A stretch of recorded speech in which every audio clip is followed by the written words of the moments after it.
Este video es parte de una serie sobre investigación cuantitativa. Durante más de 10 años hice clases de este tema en las carreras de educación y sobre todo de psicología.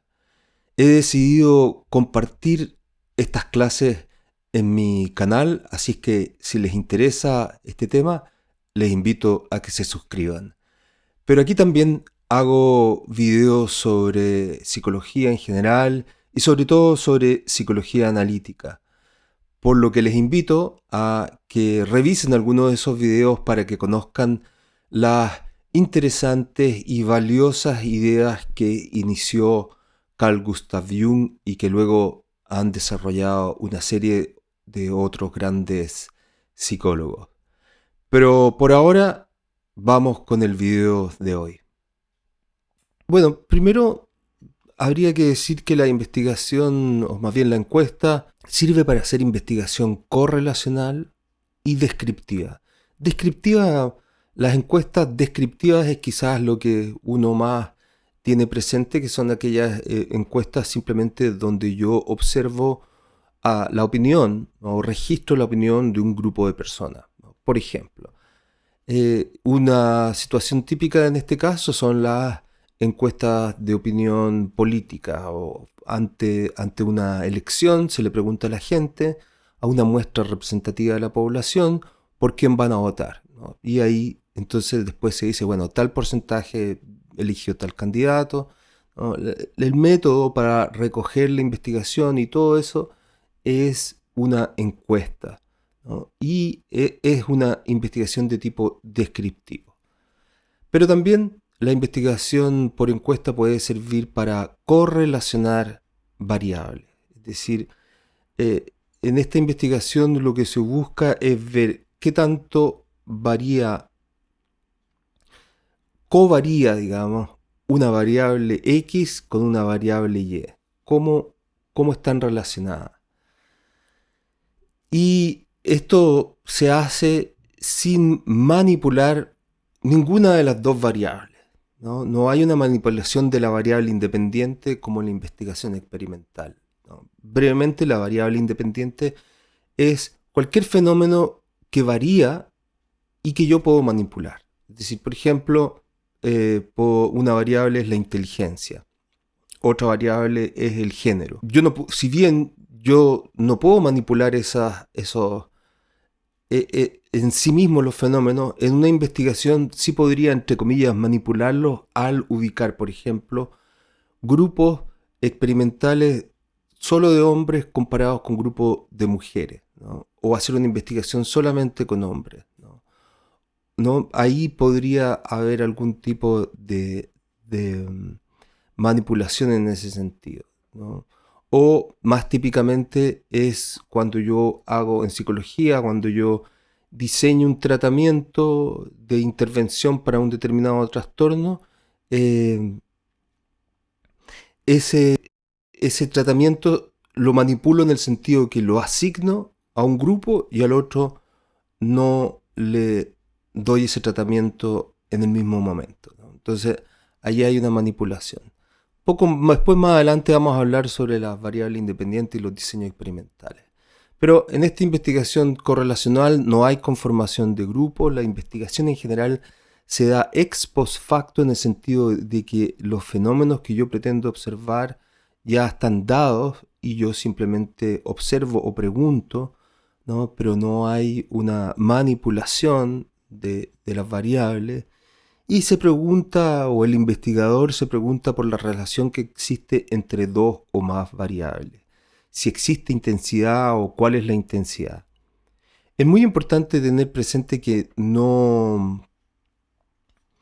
la investigación correlacional no significa causalidad. Y esto es muy importante, ¿no?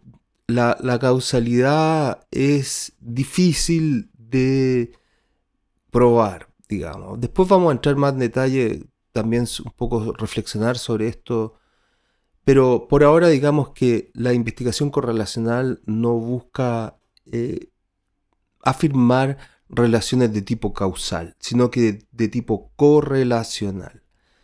Después vamos a ver un poco más en detalle de nuevo también qué es lo que es cómo se calcula una correlación y cómo se, se interpreta, ¿no? Pero básicamente, si hay dos fenómenos que varían, yo no puedo decir que uno causa al otro. Algunos de los objetivos, o dos de los objetivos principales de la investigación correlacional son en los estudios relacionales, ¿no? Cuando yo trato de ver qué relación existe entre dos variables, y en los estudios predictivos, ¿no? Bueno, en realidad siempre en la ciencia yo estoy tratando de hacer idealmente predicciones sobre el comportamiento de los fenómenos. Es decir, porque si yo establezco la relación entre un fenómeno A y uno B, yo sé que si el fenómeno A varía, dado el conocimiento anterior que tengo de la relación, sé cómo B va a variar, ¿no?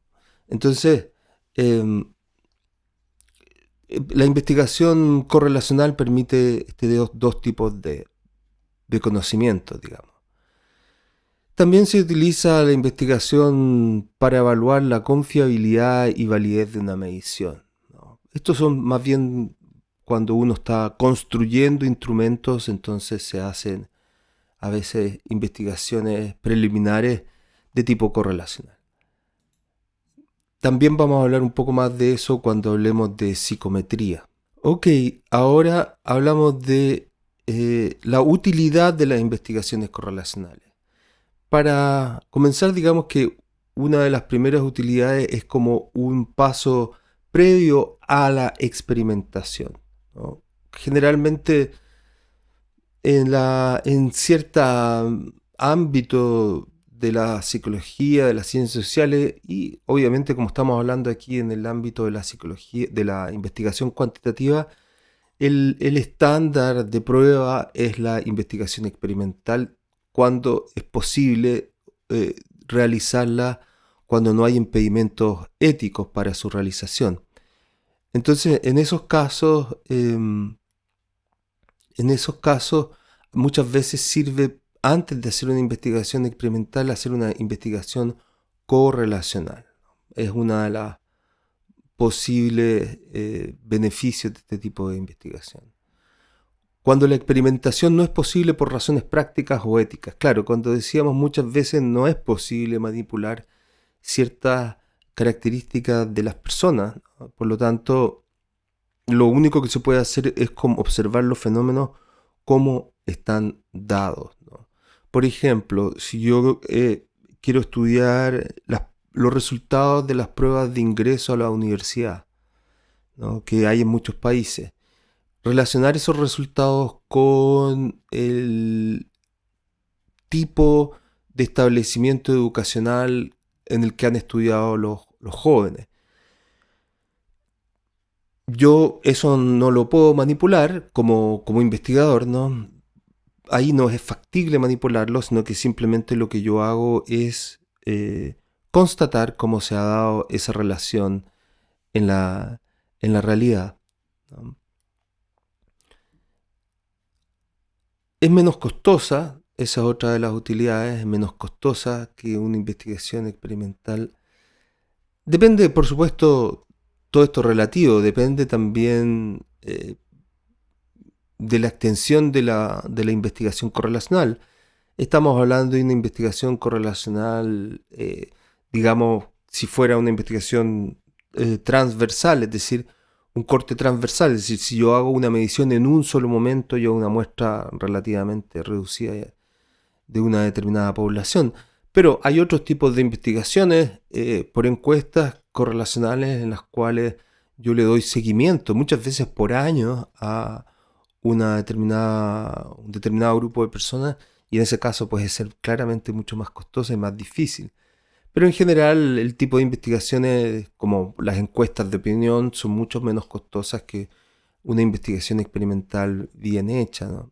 Permite descartar variables que no están relacionadas, ¿no? Es muy útil en ese sentido, es decir, cuando puede ser una primera exploración para tratar de ver cuáles son las variables que están relacionadas. Y al establecer la relación entre algunas de las variables que exploro en una investigación correlacional, puedo después hacer análisis más profundos con otro tipo de metodología distinta, digamos. Ok, veamos de los tipos de diseños correlacionales. Hay correlaciones bivariadas, parciales y múltiples, ¿no? Bivariadas, tenemos un fenómeno A, digamos la personalidad, el tipo de personalidad, y un fenómeno B, que es el nivel de ingreso, de salario que logra una persona, ¿no? Personalidad y nivel de ingreso económico. Ahí hay dos variables, ¿no? Ahora, puede haber también una correlación parcial, donde yo, por ejemplo, lo que hago es agregar una tercera variable que sirve de alguna forma para controlar el efecto que pueda tener sobre esa relación. Por ejemplo, yo puedo incluir la variable género, de tal modo que el género, y esto se hace estadísticamente, entonces generalmente lo que se hace es que incluyo la variable género para controlar estadísticamente y excluir su efecto en la relación entre la personalidad y el ingreso, ¿no? Eso es una correlación parcial. Y una correlación múltiple es cuando yo trato de establecer la relación que existe entre una variable que definimos estadísticamente como variable dependiente, que sería, digamos, los resultados de una prueba de ingreso a la universidad, ¿no? Y la relacionamos a través siempre de métodos estadísticos con una serie de variables que exploramos. Por ejemplo, el nivel de educación de los padres, el nivel socioeconómico, el género, el tipo de establecimiento, si es privado, si es particular, dónde estudió, ¿no? Etcétera, etcétera, ¿no? Entonces recopilamos todo a través de una encuesta, de un cuestionario, recopilamos una serie de información y que luego relacionamos estadísticamente con el resultado de la prueba, ¿no?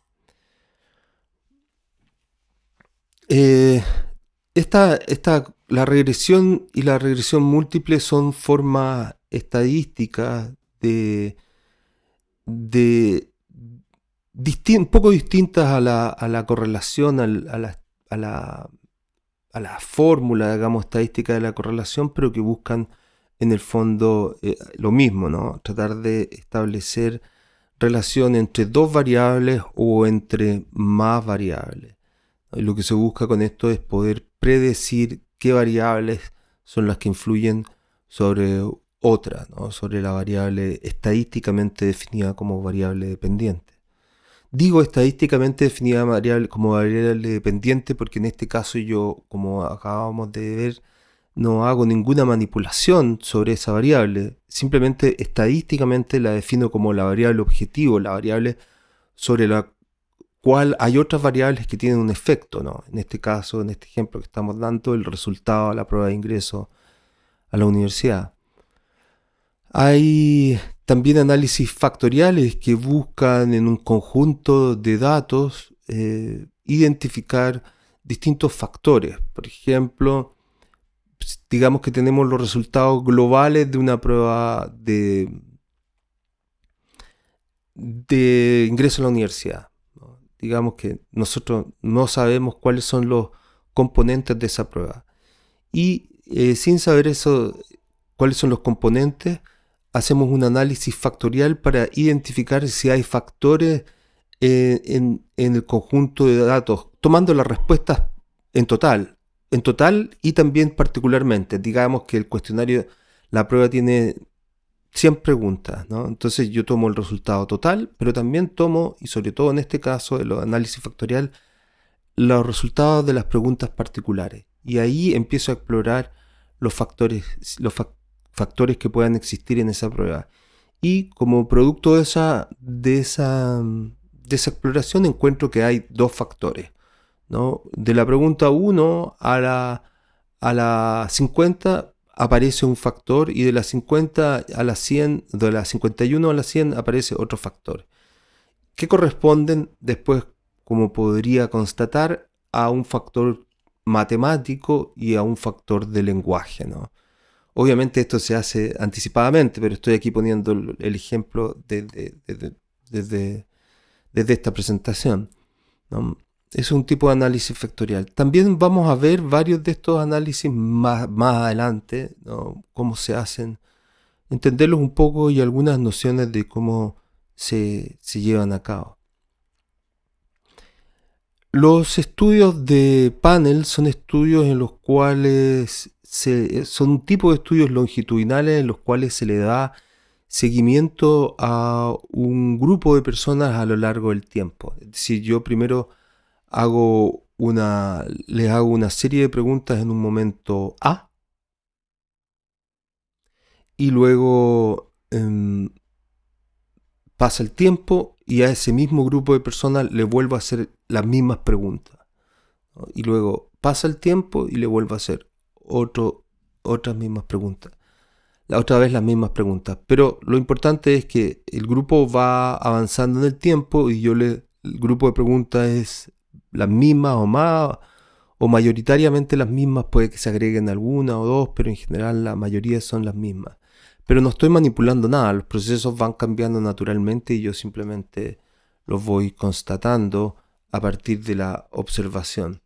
Y también hay otro tipo de diseños correlacionales que son estudios de ruta o es un tipo de análisis estadístico que lo que busca es tratar de estadísticamente identificar causalidad, ¿no? Y que también se hace a partir de los datos recogidos con este tipo de metodología, ¿no?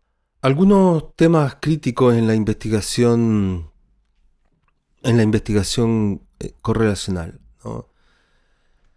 Primero, la investigación correlacional comparte varios rasgos con la investigación experimental, ¿no? Existe un diseño preestablecido con claridad y hay ciertas definiciones operacionales y características muy precisas de cómo llevar a cabo la investigación y también hay una cuantificación, ¿no?, de las mediciones, es decir, se trabaja con números, ¿no? Se trabaja con los puntajes de un determinado instrumento o con las opiniones o con fenómenos que son más bien psicológicos o que no son observables directamente, pero que yo le pregunto a la gente o de alguna forma reduzco a números que pueden variar.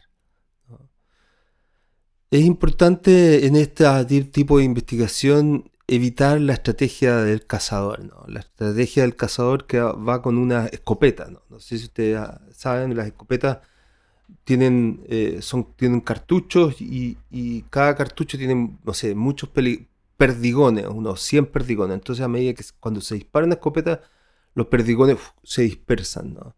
Entonces la idea no es que en una encuesta o en investigación de este tipo yo hago un montón de preguntas y a ver qué encuentro, ¿no? A ver qué relaciones hay entre las variables que creo que pueden estar relacionadas así. Entonces se me ocurre un montón de posibles relaciones y yo hago un montón de preguntas, ¿no?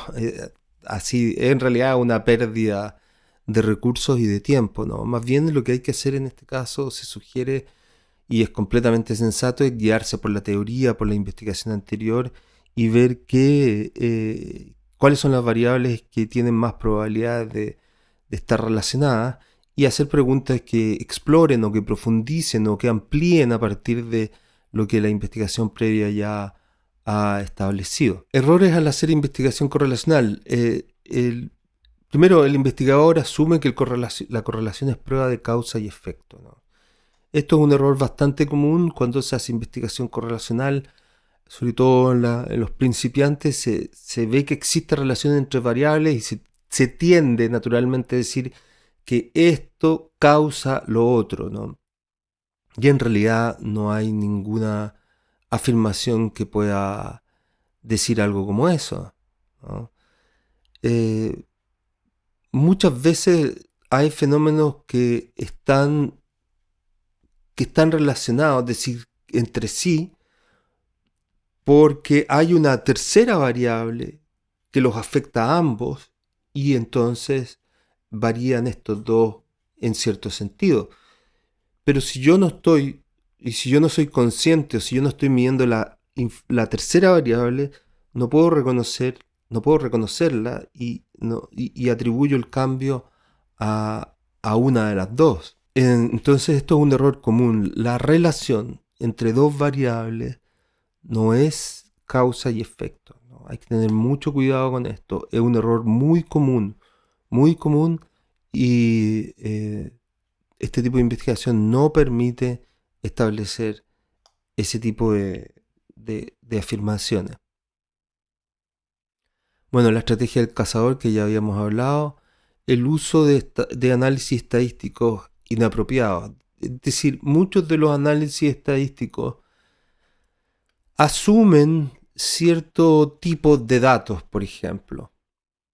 Y si el investigador no tiene un conocimiento estadístico adecuado, entonces puede utilizar instrumentos estadísticos que no sean adecuados para el tipo de datos, ¿no? O para la pregunta que yo quiero hacer. Por lo tanto, de ahí que es importante tener una formación básica, algunas nociones básicas de estadística, que es un poco lo que se busca, lo que yo buscaba o que nosotros buscábamos cuando hacíamos este curso, y que espero que al final de este curso ustedes puedan tener algunas nociones, por lo menos conceptuales. No sé si vamos a poder hacer o voy a... El propósito de estas presentaciones en YouTube sea tener un conocimiento muy práctico y detallado, como sí lo tenía cuando hacía estas clases, pero por lo menos algunas nociones sobre estadística que les orienten sobre este tema, y sobre todo porque muchas veces cuando ya se hace investigación, lo que se busca, sobre todo investigaciones más complejas, se busca la asistencia de personas que saben bien sobre este tema, sobre el tema de estadística, que son estadísticos o que tienen una especialización en el ámbito de la estadística, o si uno es el investigador, se mete y profundiza en un método para poder utilizarlo adecuadamente. Pero eso es así. Ahora, también aquí una breve mención a que tampoco la estadística es algo excesivamente complejo en la mayoría de los casos, ¿no? Son al nivel de investigación social, en muchas de las situaciones, la estadística que se usa es relativamente accesible. Se limita a otro error, es que se limita a un enfoque bivariado cuando uno multivariable sería más apropiado. Bueno, en realidad sabemos en las ciencias sociales que la mayoría de los fenómenos son multivariables, ¿no? Y por lo tanto a la aproximación de investigación debería ser de ese tipo siempre que sea posible. Si hay alguna razón justificada para no poder abordar el tema de esa manera, bueno, se puede hacer de forma bivariable si hay una justificación, como decía, y también reconociendo las limitaciones que va a haber con esos resultados de investigación y las dificultades que habrá después para publicar y eso. Ok, entremos ahora más en los particulares de la investigación por encuesta, ¿no? La investigación por encuesta es un tipo de investigación en que se puede contar con un gran número de individuos. Cuando se hace una investigación, por ejemplo, una encuesta de opinión política, uno tiene cuando uno lee el reporte de la investigación, uno encuentra que el número de personas en relación con el total de la población es relativamente pequeño. Pero en realidad para una investigación 1000, 2000, 3000 personas es un número. Es difícil conseguir esa cantidad de personas en un tiempo, digamos, corto, ¿no? como es el que se necesita típicamente una investigación de ese tipo para explorar la opinión sobre una determinada elección, ¿no? Sin embargo, eso es posible tener ese número relativamente pequeño de sujetos en relación con una población mayor, porque el proceso de muestreo, cuando está bien hecho, cuando se conocen bien las variables de la población, cuando hay investigaciones previas de ese tipo, entonces es posible de construir una muestra que sea en apariencia pequeña respecto a la población total, pero significativa, o representativa, ¿no? Sin embargo, como les decía, una investigación con 1000 sujetos, 2000 sujetos, es una investigación desde un punto de vista del investigador difícil de coordinar, y por eso es que se dice que se refiere como a un gran número de individuos, ¿no? Si uno piensa que con una investigación experimental, por ejemplo, se trabaja, digamos, si hay 3 grupos y cada grupo tiene 50 personas, que es algo completamente usual, o 100 personas, estamos hablando de 300 personas, y eso ya es bastante. Aquí pueden tener fácilmente 1000 personas, ¿no? Y otra, también en comparación con la experimental, donde muchas veces se le critica, aunque la investigación experimental saca del entorno a los individuos para ponerlos en un contexto artificial. Aquí en la investigación por encuesta no hay artificialidad, en tanto que este tipo de investigación se da a partir de los fenómenos como naturalmente ocurren, ¿no? Eso es lo que le interesa, conocer cómo los fenómenos naturalmente están dados, sin intervención, sin sacarlos de su contexto, ¿no? Y las encuestas son relativamente fáciles de administrar, relativamente fáciles también, porque no es nada tan fácil tampoco, ¿no? Pero comparado con otro tipo de mediciones, por decir algo, una medición de las ondas cerebrales, donde hay que tener un laboratorio, donde hay que tener un equipo sofisticado, caro, o un personal entrenado, donde hay que primero poner los electrodos, después sacar los electrodos, medir. Todo eso toma mucho tiempo y es bastante caro, ¿no? En cambio, la investigación por encuesta, los cuestionarios típicamente, que son los instrumentos que se utilizan, son fáciles de aplicar comparativamente. Tiene sus dificultades y vamos a ver algunas de estas, y tampoco es que sea barato o que sea extremadamente fácil, ¿no? Pero vamos a ir hablando un poco más sobre eso. Algunas de las ventajas de la investigación por encuesta. Una de las ventajas son las encuestas sesgadas, ¿no? Dijimos que cuando estaba hablando del tamaño de la muestra, estaba hablando de que si la muestra está bien hecha, puede reflejar o ser representativa de la población total. Pero si la muestra no está bien hecha, porque por varias razones puede ocurrir, porque no se conoce bien la población total, no hay información previa de la investigación total, si no se manejan bien los métodos estadísticos para construir muestras, etcétera, etcétera, entonces las muestras pueden ser no representativas y los resultados, por lo tanto, ser inválidos, ¿no? Los cuestionarios también pueden sesgar las preguntas, las respuestas. Es decir, los cuestionarios pueden estar construidos de forma tal que puedan ser un impedimento para una respuesta apropiada.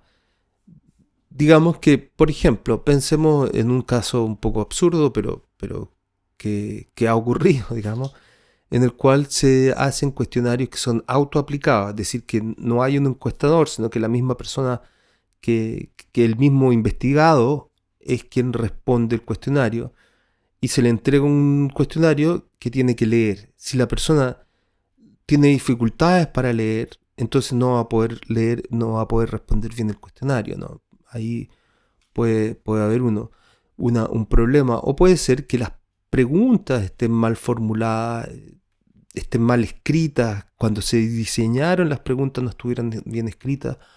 O también puede ocurrir que el encuestador no conduce la entrevista de la encuesta de forma tal que sea adecuada, ¿no? Entonces hay varios momentos en los cuales una investigación de este tipo se puede descarriar, digamos. Otro problema es que muchas veces la gente no responde verídica o competentemente. Por ejemplo, en el caso de las encuestas políticas, muchas veces la gente no expresa su predilección real, digamos, su verdadera intención, porque hay temor, digamos. Si hay un régimen político que es como represivo, o si bien esa persona trabaja en un ente público, y entonces va a tener cierta reticencia de expresar que pretende votar contra el gobierno de turno, por ejemplo.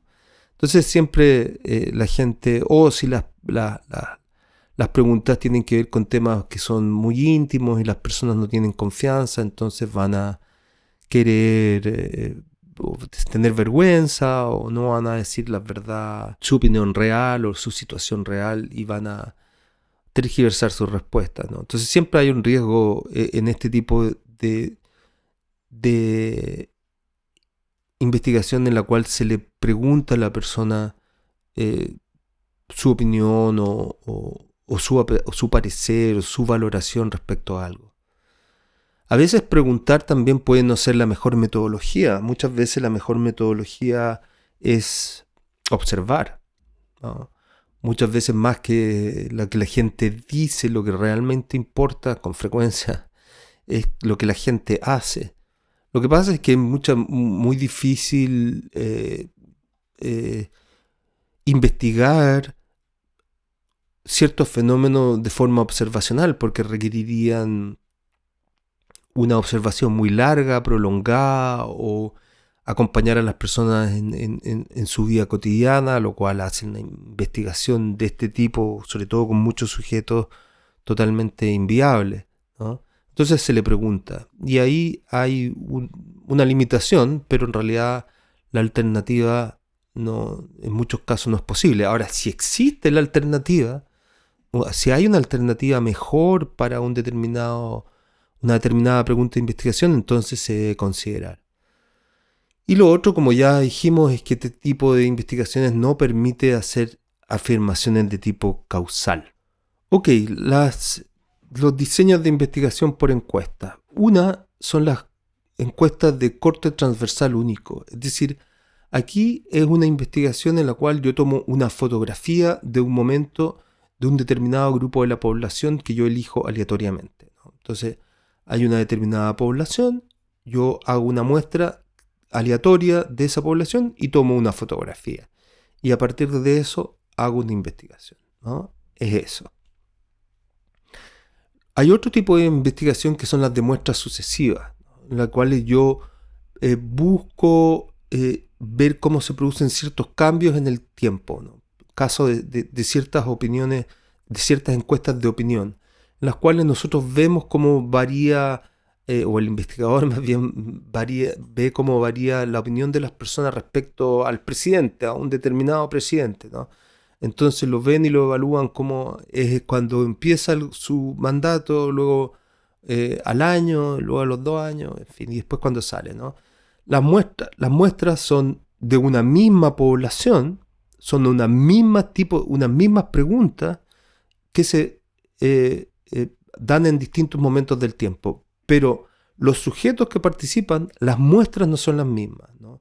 Es la misma población, digamos que es el mismo país, la misma ciudad, pero en el primer momento hago una muestra aleatoria, ¿no? y ya la dejo. Después hago un segundo momento y hago otra muestra. Los sujetos son distintos, pero siempre de una misma población. Los estudios de panel, a diferencia de esto, son también estudios que sean longitudinales, que se dan en el tiempo, ¿no? Longitudinales se refiere que acompañan o que investigan a lo largo del tiempo, no son transversales como el primero que hacíamos referencia, pero en este caso de los estudios de panel hay un seguimiento en el tiempo. Es decir, yo tomo un grupo de personas y les hago unas preguntas hoy y después, 3 meses después, les hago nuevamente las mismas preguntas y luego, pues, un año después les vuelvo a hacer las preguntas y así sucesivamente. Esto puede, en algunos casos, puede darse por varios años. El problema, claro, es que este tipo de investigación tiene una alta mortalidad, es decir, hay personas que mortalidad se le llama al hecho de que las personas efectivamente se mueren, pueden haber algunas personas que mueran en el transcurso de la investigación o que por alguna se cambien de casa y que sea difícil de ubicar o que ya pierdan interés y ya no quieran seguir participando. Entonces, esa es una dificultad de este tipo de estudios de panel.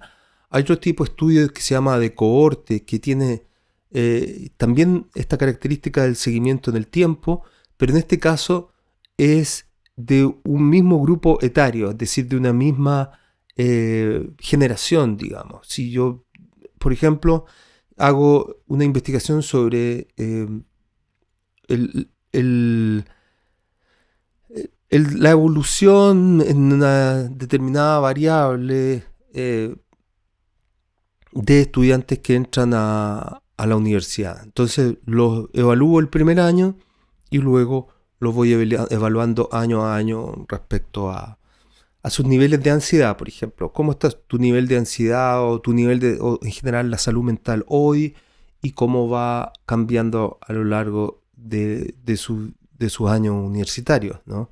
Respecto a algunas variables de salud mental, por ejemplo? Eso sería un estudio de cohortes. También es un estudio longitudinal, pero la característica aquí es que es exactamente el mismo grupo de personas, pero además que comparten en este caso, una característica etaria en común. Las encuestas autoaplicadas, ¿no? Cuando se le entrega a alguien un cuestionario y el cuestionario, la persona responde al cuestionario, ciertamente, como ya mencionaba, esto tiene ciertas desventajas en que si las personas no entienden bien, entonces no va a haber problemas. Entonces ahí hay una preocupación que la encuesta tenga que ser, o el cuestionario más bien tenga que ser muy claro, muy sencillo, que no haya ambigüedades, o por lo menos reducir las ambigüedades de la menor forma posible. La ventaja que tiene, por supuesto, es que es mucho más económico, porque no requiere de un encuestador que esté aplicando las encuestas, ¿no? O la entrevista a un encuestador. Esto es mucho mejor que en el caso anterior, sin embargo, implica más costos.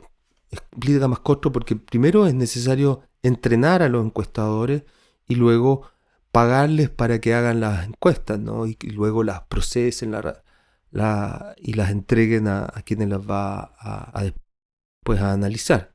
Entonces, en ese sentido, es mucho más demandante. Ahora, otra ventaja a veces de las encuestas autoaplicadas es que, dadas ciertos temas, la gente puede preferir, porque son temas muy personales, muy íntimos, puede preferir no decírselo a alguien, escribirlos de forma anónima.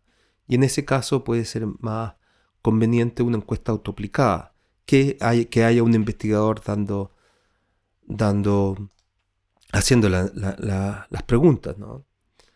Las preguntas pueden ser abiertas o cerradas, ¿no? En general, en una encuesta la mayoría de las preguntas son cerradas, es decir, es una pregunta con opciones, alternativas, ¿no? Esas en general son las encuestas, porque como se trabaja con un grupo grande de población, si las preguntas son abiertas, el análisis se hace excesivamente largo, se abre espacio a la ambigüedad, a la subjetividad y también es costoso, ¿no? Entonces, en general, se hacen preguntas cerradas, ¿no? A veces se incluye alguna pregunta abierta, pero los costos son altísimos, ¿no? Escalas de respuesta. Muchas de las preguntas son, sobre todo en psicología, son escalas de respuesta, ¿no? Una escala de respuesta muy común en la psicología es la escala de Likert, ¿no? En una formulación que va comúnmente entre el muy de acuerdo y muy en desacuerdo con una determinada opinión, ¿no? Es decir, por ejemplo, diga cuán de acuerdo está cuán de acuerdo está con esta afirmación. A mí me gusta pasar mucho tiempo solo, ¿no? Muy en desacuerdo o muy de acuerdo. Ese sería un ítem en una pregunta de personalidad, por ejemplo, ¿no? También hay preguntas dicotómicas que tienen dos tipos de respuestas, sí o no, ¿no? Ahí hay simplemente dos alternativas. O hay una lista de opciones, ¿no? Entre las cuales yo tengo que elegir, ¿no?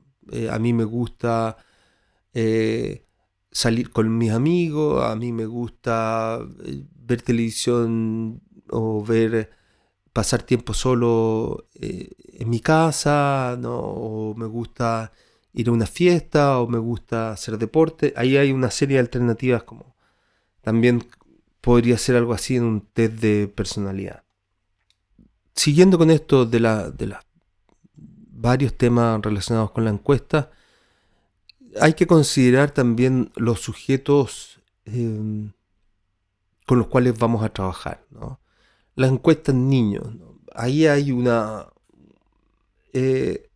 dificultades para trabajar con encuestas con niños. Primero porque en una investigación formal hay que conseguir, previo a la encuesta con los niños, la autorización de los padres, ¿no? No se puede hacer una encuesta, una investigación sin la autorización previa a los padres. Las encuestas autoaplicadas son más difíciles, por lo tanto, en general se requieren encuestas con encuestadores, y eso, como ya mencionamos, tiene un entrenamiento que es costoso, y más aún en el caso de los niños, porque tiene ciertas consideraciones especiales, ¿no? Para establecer rapport, para establecer confianza, para el cuidado de los niños y eso, ¿no? Para tratar de indagar cuando el niño no está respondiendo, cómo indagar sensiblemente hasta cierto punto y cuando en realidad ya no. En fin, todo ese tipo de cosas son importantes cuando se trabaja con niños y hacen difícil ese tipo de trabajo. Las encuestas con personas con bajo nivel educativo o dificultades para comprender. Claro, ahí hay otra dificultad, o cuando las personas no manejan el mismo idioma, ¿cómo hacer eso? O cuando no lo manejan bien, ¿no? ¿Cómo hago una encuesta para en ese tipo de situaciones? ¿Cómo entreno a las personas, a los investigadores, para conducir ese tipo de encuestas? En general, las encuestas son las mismas. Para que sean válidas tienen que ser exactamente las mismas para todos. Y si una persona no entiende bien y hay un encuestador que está tratando de explicar, cómo la explicación que da no varía tanto de una persona a otra para que haya mucha variación en lo que cada persona entiende, o la forma de explicar de un encuestador no sea tan distinta de otro para que a tal punto que no sean comparables, ¿no? Entonces ahí se van introduciendo dificultades, ¿no? El orden de las preguntas también es importante. Muchas veces que hay preguntas que sirven, por ejemplo, se suele empezar con preguntas que son como más generales, menos sensibles, y poco a poco se va avanzando a temas que son más sensibles o más personales, ¿no? También la redacción de las preguntas, es decir, muchas veces para el investigador las preguntas son claras, pero cuando uno se las hace a una persona que no tiene la formación o el entrenamiento que tiene el investigador, o una persona educada, las preguntas simplemente son incomprensibles, las palabras no se entienden, la redacción no se entiende. De ahí es que sea sumamente importante hacer pruebas pilotos, ¿no? Las pruebas pilotos son fundamentales en la investigación de este tipo. Antes de comenzar la investigación hago una prueba del instrumento en un grupo un grupo con características semejantes a la población objetiva, veo cómo funciona la encuesta, le pregunto si hay algo que no entendió y en base a eso vuelvo y reformulo aquellas preguntas o aquellos aspectos de la encuesta que no estén bien. Y muchas veces se da el error de que las preguntas del cuestionario son preguntas que son sugerentes, es decir, que se están formuladas de tal manera que sugieren a la persona una respuesta, ¿no? No le parece a usted que, entonces como que ya está indicando algo. Es cierto que usted como que está sugiriendo algo, ¿no? Entonces hay que tener mucho cuidado. Las preguntas tienen que ser formuladas de tal manera que no sugieran la respuesta. Y eso es difícil. Muchas veces cuando uno las hace la primera vez no se da cuenta. Por lo tanto, es bueno que se trabaje en equipo, que se le plantee, que haya otro miembro del equipo que la revise, alguien la formula, el otro la revisa, y ahí se va mejorando, y luego se hace una prueba piloto, etcétera, etcétera, ¿no? También hay que tener cuidado de que no haya preguntas que sean 2 por 1, es decir, que hayan 2 preguntas en uno. Cada pregunta debe ser respecto a un tema, no incluir y, ¿no? O, ¿no? Tienen que ser preguntas sobre una sola cosa, ¿no? Y luego si me interesa, si el objetivo de la investigación lo amerita, hago otra pregunta sobre otra cosa, pero no mezclarlas porque si no se hace más difícil formular las alternativas de respuesta y se hace más ambiguo hacerlas. Es mucho más fácil después hacer combinaciones en el análisis que en la formulación de las preguntas. Cada pregunta sobre un tema, ¿no? También la extensión de las preguntas. Las preguntas deben ser hechas de forma tal que sean breves, ¿no? Si yo hago una gran argumentación, una gran introducción y después hago la pregunta, bueno, la gente cuando llega a la pregunta ya se perdió. Las preguntas deben ser breves y en general los cuestionarios deben ser breves, ¿no? En la medida en que los cuestionarios sean lo más breve posible, es lo mejor. La gente no le gusta, sobre todo en estos tiempos, no está dispuesta a hacer voluntariamente una encuesta que dure más de 10 minutos, ¿no? Lo cual en realidad es muy poco para una investigación, pero digamos 20 minutos, 30 minutos, 45 minutos, más que eso, la gente en realidad, a no ser que se vea obligada o que tenga una motivación muy grande por los resultados, entonces puede estar más tiempo, ¿no? Por ejemplo, hay ciertos test de personalidad que son bien largos, que pueden tomar fácilmente una hora y media en responderse, y que la gente lo responde muchas veces cuando postula un trabajo. Entonces, en el interés de postular el trabajo tiene que responder eso y por lo tanto no tiene mucha alternativa. Pero aún así, en la medida en que la extensión del cuestionario se va alargando, la calidad de las respuestas también se va perdiendo. La gente se cansa, se distrae y por lo tanto los resultados van siendo menos confiables, ¿no? Bien, aquí quisiera hacer brevemente un anuncio que hago todas las veces en este canal para invitarlos a que le den un like, que se suscriban al canal. También aprovecho de contarles que estoy armando en este año 2021 para abril un taller sobre el viaje del héroe. Es un taller para reflexionar sobre la propia experiencia y proyectarse hacia el futuro usando la psicología analítica y el viaje del héroe de Joseph Campbell. Así que le hago esa invitación. Ok, habiendo hecho ese breve paréntesis, volvamos a nuestro tema y sigamos con alguna de las modalidades de recolección de datos. Por teléfono, ¿no? Muchas veces las encuestas se hacen por teléfono, más en el pasado donde habían en cada casa teléfono fijo, ¿no?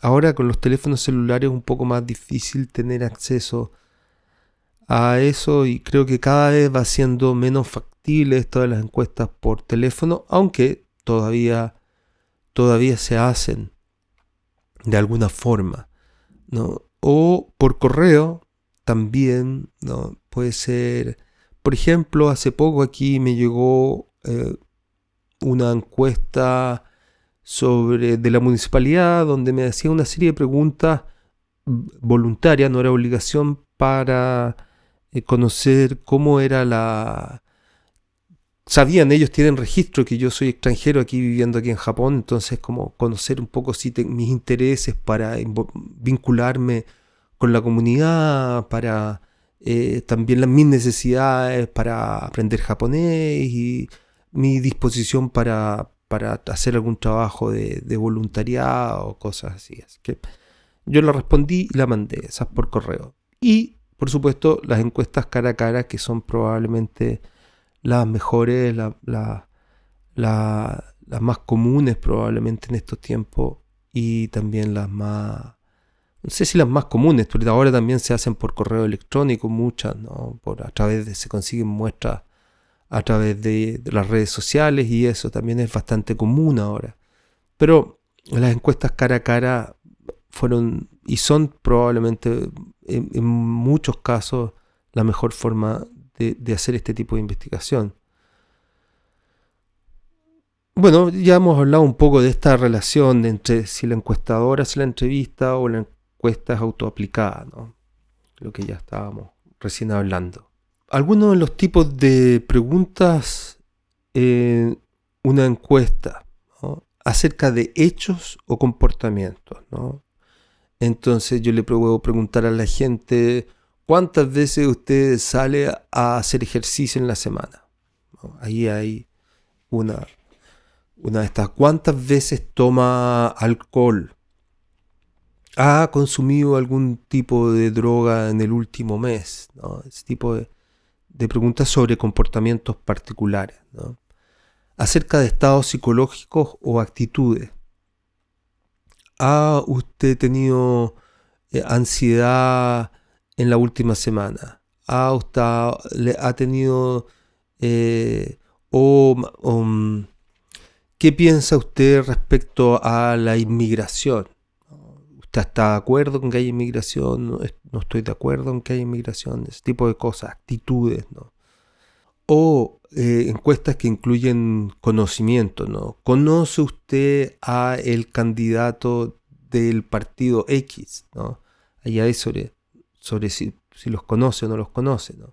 No, aquí hay algunos ejemplos de ese tipo de formulación, ¿no? El tipo de ejercicios que hace, si se levanta a qué hora se levanta, ¿no? Ordenar en orden de importancia, ¿no?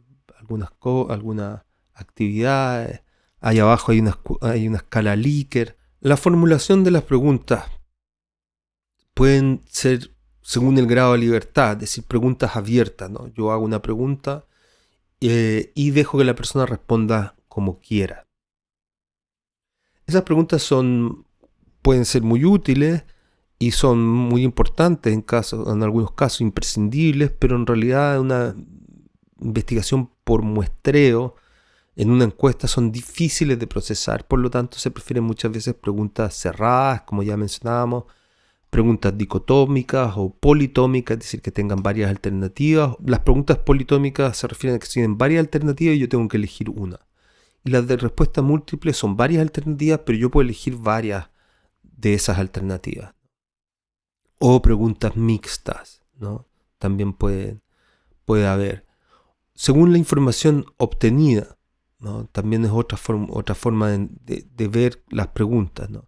Preguntas introductorias al principio, yo hago algunas preguntas para ir recogiendo información que es relevante, no hago preguntas simplemente por preguntar, ¿no? en un cuestionario, pero empiezo por preguntas que son menos sensibles y poco a poco voy adentrándome en temas más complejos, ¿no? O preguntas filtro, ¿no? Si yo conozco a este candidato, entonces pienso votar por él o no, ¿no? Esas, por ejemplo, o si yo consumo alcohol, entonces respondo cuántas veces a la semana. Si digo que no consumo alcohol, entonces me salto a, a otro tipo, a la pregunta subsiguiente.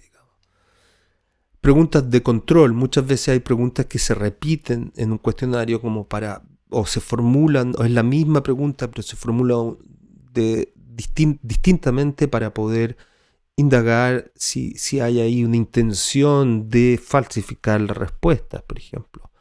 Preguntas de comportamiento, como ya habíamos mencionado también. Ahí hay ese tipo de preguntas. O preguntas de actitudes también, ¿no? Lo que decíamos. ¿Qué piensa usted respecto a la inmigración? O preguntas de clasificación, es decir, ¿qué es lo más importante, ¿no? Por ejemplo.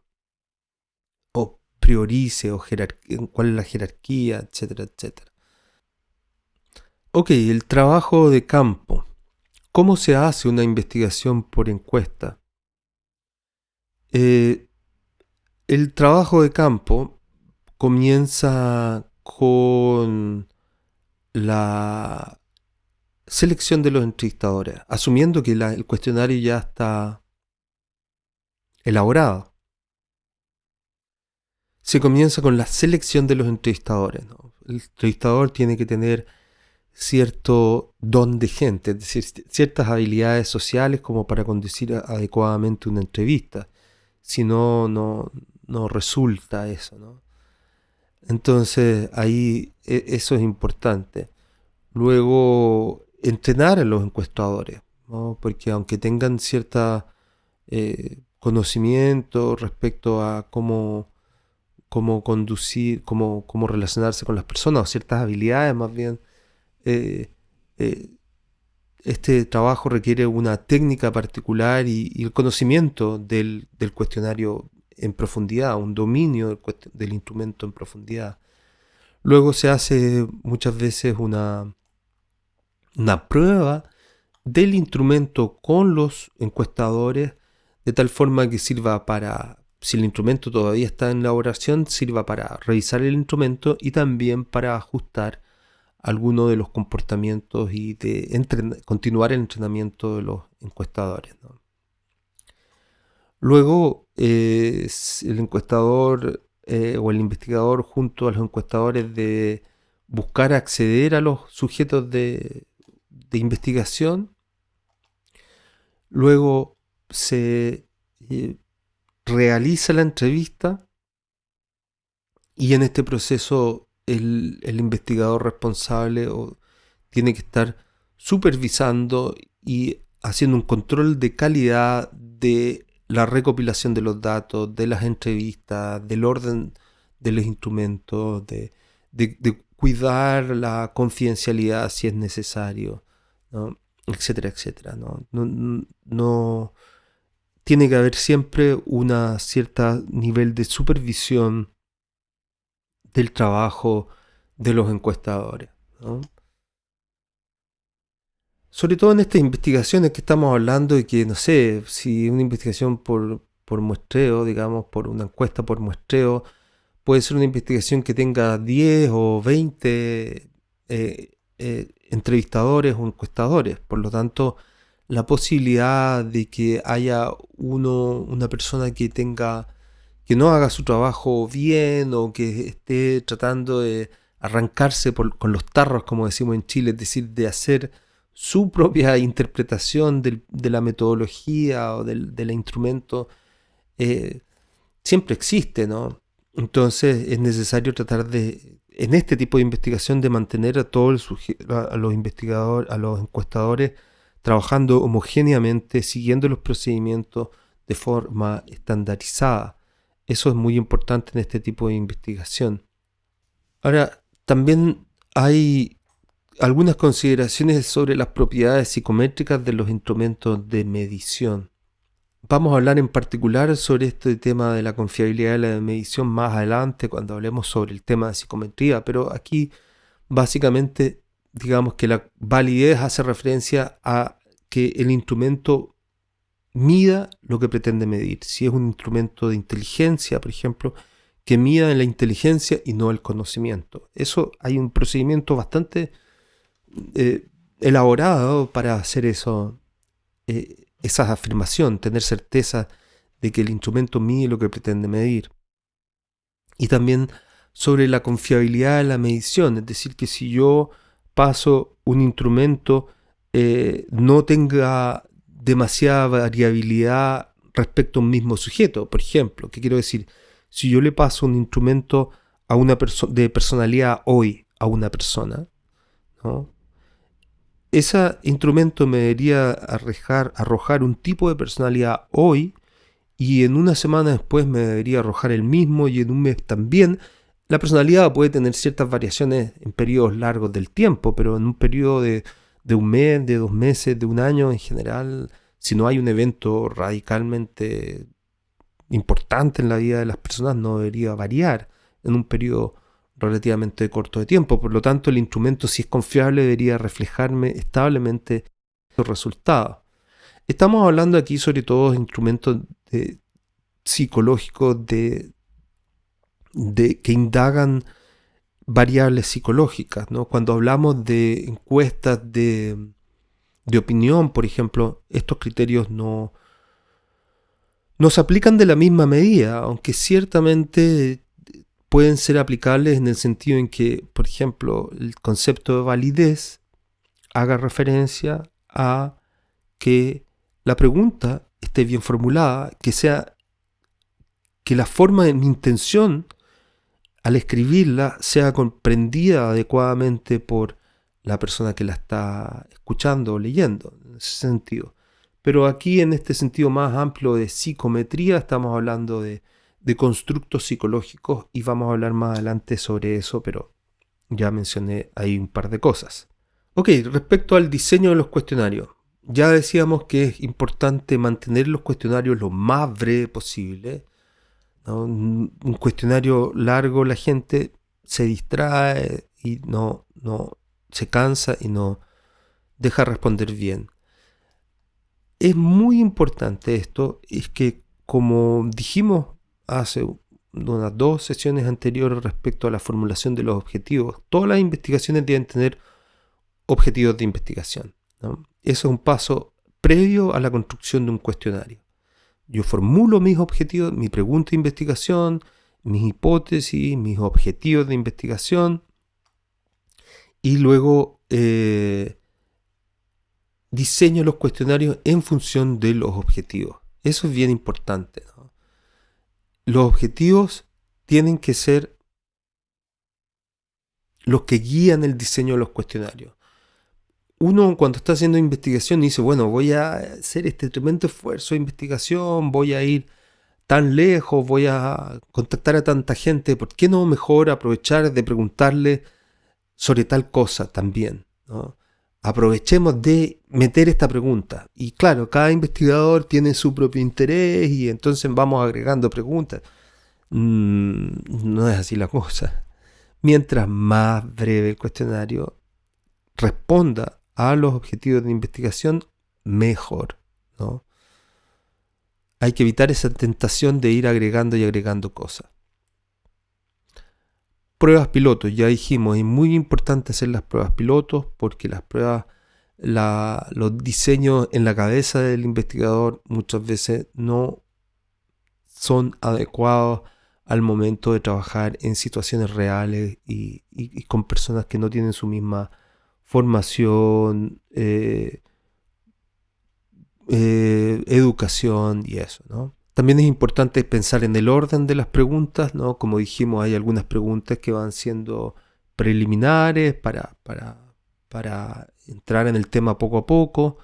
Hay que pensar en generar rapport en la formulación de las preguntas, pero sobre todo cuando es con un investigador, el investigador debe tener una actitud que sea amable, respetuosa, paciente, una buena disposición para aclarar preguntas, de tal forma que se genere una buena relación, y que el investigado quiera aportar, quiere ayudar en la investigación entregando sus respuestas verdaderas, ¿no? No, y este es otro riesgo, no de tal forma que se haga tan amigo del investigador que el investigado dé las respuestas que el investigador quiere, no, tampoco se trata de eso. Pero generar una relación tal que permita que el investigado pueda expresar auténticamente su opinión sin miedo, sin apuro, sin malestar, ¿no? A eso se refiere. Siguiendo con algunas recomendaciones para el diseño de cuestionarios. En general, muchas veces, sobre todo en psicología, se ocupan este tipo de escalas Likert, como ya he mencionado, que van de muy en desacuerdo hasta muy en de acuerdo. Es importante tener presente que muchas veces se recomienda hacer las preguntas, formularlas de forma negativa. Esto tiene una razón, en tanto que muchas veces las personas cuando van respondiendo, simplemente van respondiendo en algún sentido o afirmativamente o negativamente sin leer mucho la pregunta, ¿no? Por lo tanto, la gente va como acostumbrándose, agarrando un ritmo y respondiendo en un sentido. Y esto claramente sesga las respuestas. Por lo tanto, se recomienda incluir algunas preguntas que sean formuladas negativamente para obligar a las personas a que lean, pausen, hagan una pausa y piensen antes de responder y no seguir con una respuesta automática en un mismo sentido. Esta es la lógica de esta recomendación y tiene sentido. Sin embargo, en mi experiencia, cuando hacía eso, generalmente esas preguntas, al analizarlas en relación al resto, se comportaban de forma distinta. Es decir, parece que la gente no se confunde, digamos, cuando lee esas preguntas. No sabe qué le están preguntando, sobre todo si las personas no tienen muy buena comprensión de lectura, entonces cuesta. Sistemáticamente en diversas investigaciones, en diversos trabajos yo me encontré con eso y al final decidí omitir ese tipo de preguntas. Por ejemplo, aquí hay uno.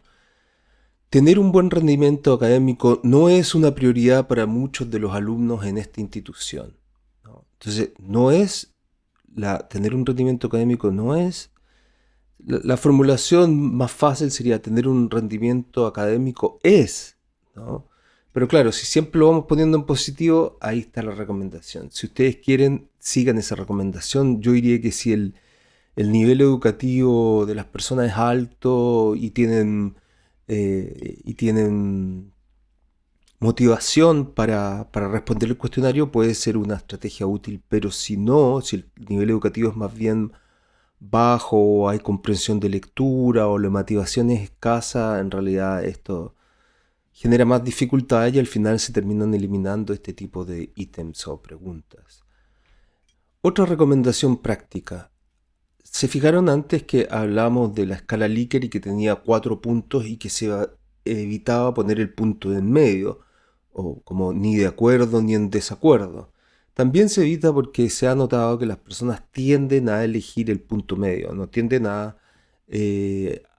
inclinarse a un lado u a otro. Un poco por deseabilidad social, un poco por no expresar claramente sus motivaciones. El punto es que la gente tiende a responder eso y en realidad si tenemos que todas las personas responden en el punto medio no nos sirve de nada. Por lo tanto, nosotros queremos hacer una discriminación entre la gente, discriminar los datos me refiero, ¿no? Y discriminar las opiniones me refiero. Y por lo tanto nos interesa que haya cierta variabilidad, ¿no? Entonces por eso forzamos un poco a que la persona elija en desacuerdo o de acuerdo, ¿no? Y así evitamos que caigan en elegir siempre la opción del medio. Esta también es una recomendación bastante presente en los textos de metodología de la investigación, de la formulación de cuestionarios. A mí también me parece, la encontré en mi experiencia también, me parece que tiene sentido. Y yo en general trato de evitar esta opción del medio. ¿Mm? A no ser que haya una razón legítima para incluirla y se considere que vale la pena, considerando que existe el riesgo de que siempre pueda ser elegida esa opción, ¿no? Otro fenómeno que ocurre y que está de algún modo relacionado con lo que acabamos de mencionar es la deseabilidad social, es decir, la gente tiende em, a responder lo que es socialmente deseable, ¿no? Eh, lo que se espera que la persona diga, ¿no? O más bien lo que la persona cree que se espera que debe decir, ¿no? Entonces, muchas veces las respuestas no son genuinas y son más bien las políticamente correctas, ¿no? Y eso no nos sirve. Hay que ser consciente de eso, hay que tratar de generar instrucciones, una consigna inicial, un rapport en el caso cuando es una entrevista, de tal forma que se dé espacio para que la persona exprese sin consecuencia su propia opinión y también para que pueda asegurársele la confiabilidad y el anonimato cuando es posible, ¿no?